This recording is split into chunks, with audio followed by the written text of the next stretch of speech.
যুদ্ধটাকে ভিন্ন মাত্রায় নিয়ে যাচ্ছে ইরান। এমনভাবে দেশটি তার যুদ্ধ পরিকল্পনা করেছে, তাতে রীতিমতো চমকে যাচ্ছেন সমরবিদরা। ইরানের বিরুদ্ধে যুদ্ধ করতে চাইছে না মার্কিন সেনারা। মধ্যপ্রাচ্যের আকাশে যেন আগুনের বৃষ্টি, আকাশ চিরে ইসরায়েলি মাটিতে আছড়ে পড়ছে আগুনের গোলা।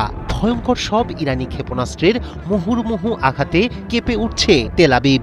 ইরানকে সামলানো যাচ্ছে না, ইরানকে পর্যদুস্ত করা যাচ্ছে না। ইতিমধ্যে যুদ্ধের ৬ষ্ঠ দিন গড়িয়েছে। দর্শক, ব্রেকিং নিউজ। ইরানের হয়ে খেলছে চীন, পালানোর জায়গা পাচ্ছে না আমেরিকা, যুদ্ধ বেসামাল হয়ে যে সিদ্ধান্ত নিল ট্রাম্প।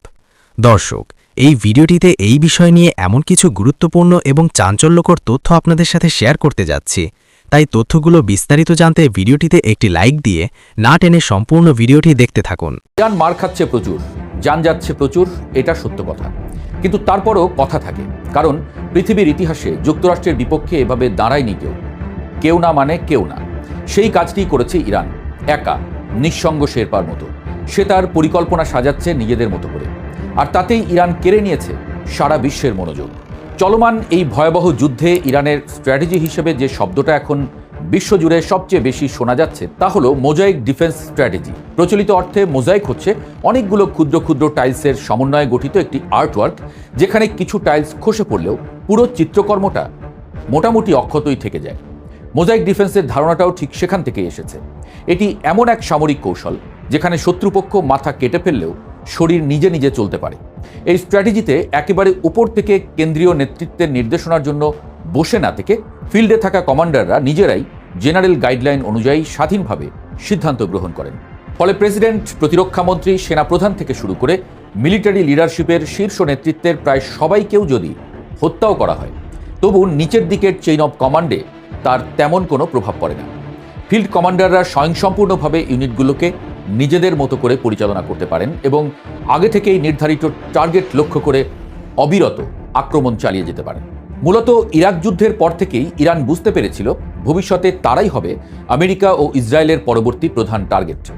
আর সেই সম্মুখ যুদ্ধে সরাসরি তারা আমেরিকা ইসরায়েলের বিশাল সামরিক বহরের সঙ্গে পেরে উঠবে না, সেটাও তাদের অজানা ছিল না। ঠিক তখন থেকেই তারা নিজেদের মিলিটারি এবং আইআরজিসিকে এই মোজাইক স্ট্র্যাটেজি অনুযায়ী ঢেলে সাজাতে শুরু করে। কেন্দ্রীয় নেতৃত্বের মুখাপেক্ষী করে রাখার পরিবর্তে তারা ইরানি প্রতিরক্ষা বাহিনীকে ৩১টা প্রাদেশিক ইউনিটে বিভক্ত করে ফেলে, যাদের প্রত্যেকে লজিস্টিক এবং অপারেশনাল দিক থেকে পুরোপুরি স্বয়ংসম্পূর্ণ। এক্ষেত্রে তারা আফগানিস্তান এবং ইরাকে সক্রিয় থাকা গেরিলাদের কাছ থেকে বিস্তর শিক্ষা গ্রহণ করে, যারা এই ধরনের ডিসেন্ট্রালাইজড পদ্ধতিতে যুদ্ধ করার কারণে প্রচণ্ড শক্তিশালী মার্কিন বাহিনীর বিরুদ্ধেও বছরের পর বছর টিকে থাকতে পেরেছিল। খামেনি এবং টপ মিলিটারি লিডারশিপের মৃত্যুর পর ইরান যে তাদের মোজাইক ডিফেন্স স্ট্র্যাটেজি পুরোপুরি অ্যাক্টিভেট করেছে, তা ইরানের প্রতিরক্ষামন্ত্রী আব্বাস আরাগচি সরাসরি স্বীকার করে নিয়েছেন। গত কয়েকদিন ধরে আমরা যে অদ্ভুত সমীকরণ দেখতে পাচ্ছি, ইরান বিভিন্ন টার্গেটে যেমন ওমানে আক্রমণ করার পর দুঃখ প্রকাশ করেছে বা দায় অস্বীকার করেছে, কিন্তু এরপর আবারও সেই একই টার্গেটে আক্রমণ হচ্ছে। এর পেছনের কারণও এটি। যদি সেগুলো অন্য কারো ফলস ফ্ল্যাগ অপারেশন না হয়ে থাকে, তবে সম্ভবত সেগুলো এই মোজাইক ডিফেন্স সিস্টেমের কারণেই ঘটছে। ইন্ডিপেন্ডেন্ট ইউনিটগুলোর কমান্ডাররা ওপরের দিকের নেতৃত্বকে না জানিয়ে বা তাদের অনুমতির অপেক্ষা না করেই নিজেদের স্বাধীন সিদ্ধান্ত অনুযায়ী বিভিন্ন টার্গেটে আক্রমণ করে যাচ্ছেন। এই যে এত নিখুঁতভাবে স্বাধীন ইউনিটগুলো কাজ করছে, এর পেছনে রয়েছে ইরানের কাছে দশকের পর দশক ধরে জমতে থাকা অতি শক্তিশালী গোয়েন্দা তথ্যের ভাণ্ডার। এমনটাই বলছেন বিশ্লেষকরা। তারা এখন পুরোপুরি নির্ভর করছে অত্যাধুনিক রিয়েল টাইম গোয়েন্দা তথ্যের উপরে। আর এই তথ্যের একটা বিরাট অংশ সরাসরি আসছে চীনের স্যাটেলাইট নেটওয়ার্ক থেকে। এটা বলা অত্যুক্তি হবে না যে সেকেন্ডে সেকেন্ডে রিয়েল টাইম গোয়েন্দা তথ্য এবং কাউন্টার ইন্টেলিজেন্স সরাসরি বেইজিংয়ের পক্ষ থেকে তেহরানের কাছে পৌঁছে দেওয়া হচ্ছে। ভূরাজনীতির এই খেলাটা আসলে বাইরে থেকে খুব বেশি দেখা যায় না। রাশিয়া, চীন এবং ইরানের মধ্যে সবচেয়ে গুরুত্বপূর্ণ কৌশলগত সহযোগিতার বড় একটা অংশই সাধারণ মানুষের চোখের আড়ালে ঘটে। প্রথমত, চীনের জন্য ইরান কোনো সাধারণ মিত্র নয়, এটি তাদের জাতীয় নিরাপত্তার প্রশ্ন। কারণ ইরান তাদের অন্যতম গুরুত্বপূর্ণ জ্বালানি সরবরাহকারী দেশ এবং একই সঙ্গে শি জিনপিংয়ের স্বপ্নের বেল্ট অ্যান্ড রোড ইনিশিয়েটিভের প্রধান অংশীদার। ইউরেশিয়ার প্রায় কেন্দ্রে অবস্থিত ইরান এই প্রকল্পে একটা অত্যন্ত গুরুত্বপূর্ণ কানেক্টিভিটি করিডোর, যা মধ্য এশিয়ার দেশগুলোর পাশ দিয়ে চীনকে পশ্চিম এশিয়া এবং ইউরোপের সঙ্গে যুক্ত করেছে। এর পাশাপাশি তাদের মধ্যে রয়েছে গভীর কৌশলগত অংশীদারিত্ব।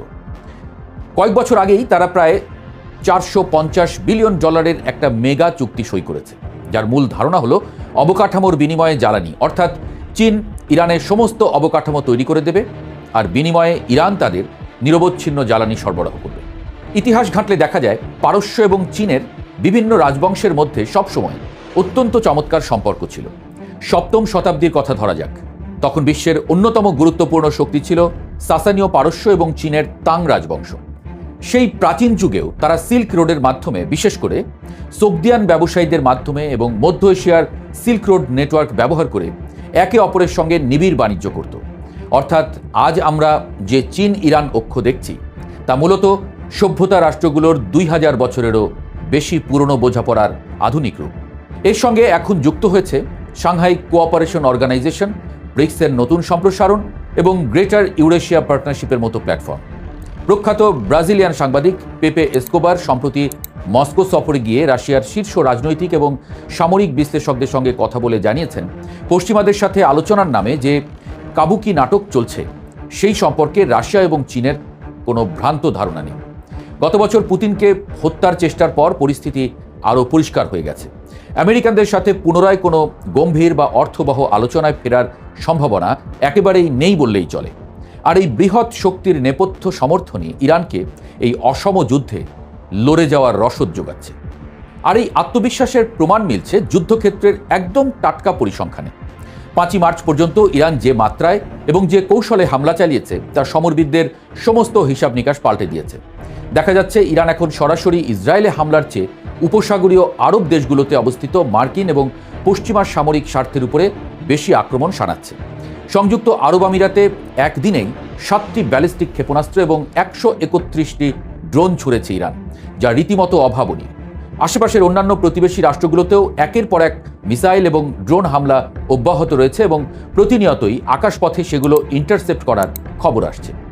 উপসাগরীয় অঞ্চলে এই লাগামহীন উত্তেজনার সরাসরি প্রভাব পড়েছে বিশ্ব অর্থনীতিতে। স্থবির হয়ে উঠেছে বিশ্ব জ্বালানির বাজার, তেলের দাম হুহু করে বেড়ে গত 1 বছরের মধ্যে সর্বোচ্চ পর্যায়ে পৌঁছেছে। পরিস্থিতি যেদিকে এগুচ্ছে তাতে সামরিক বিশ্লেষকরা ধারণা করছেন এই যুদ্ধ খুব সহজেই আগামী সেপ্টেম্বর মাস পর্যন্ত গড়িয়ে যেতে পারে। সবচেয়ে বড় কথা হলো এই ডিসেন্ট্রালাইজড এবং অপ্রতিরোধ্য মোজাইক ডিফেন্সের কারণে মধ্যপ্রাচ্যে যুক্তরাষ্ট্র এখন আর একা পেরে উঠছে না। নিজেদের সর্বাধুনিক প্রযুক্তি আর বিশাল নৌবহর নিয়েও তারা ইরানের এই মাথাবিহীন স্বাধীন সামরিক ইউনিটগুলোর চারপাশ থেকে আসা সমন্বয়হীন অথচ নিখুঁত আক্রমণ ঠেকাতে হিমশিম খাচ্ছে। বাধ্য হয়ে যুক্তরাষ্ট্র এখন একা এই যুদ্ধ পরিচালনার নীতি থেকে সরে এসে ব্রিটেন সহ আরও কয়েকটি মিত্র দেশকে ডেকে আনছে। তারা বুঝতে পারছে ইরানের এই বর্তমান সেটআপকে প্রচলিত যুদ্ধের নিয়মে হারানো প্রায় অসম্ভব। মোজাইক ডিফেন্সের কারণে ইরানের প্রতিটি ইঞ্চি মাটি এখন এক একটা স্বাধীন যুদ্ধক্ষেত্রে পরিণত হয়েছে।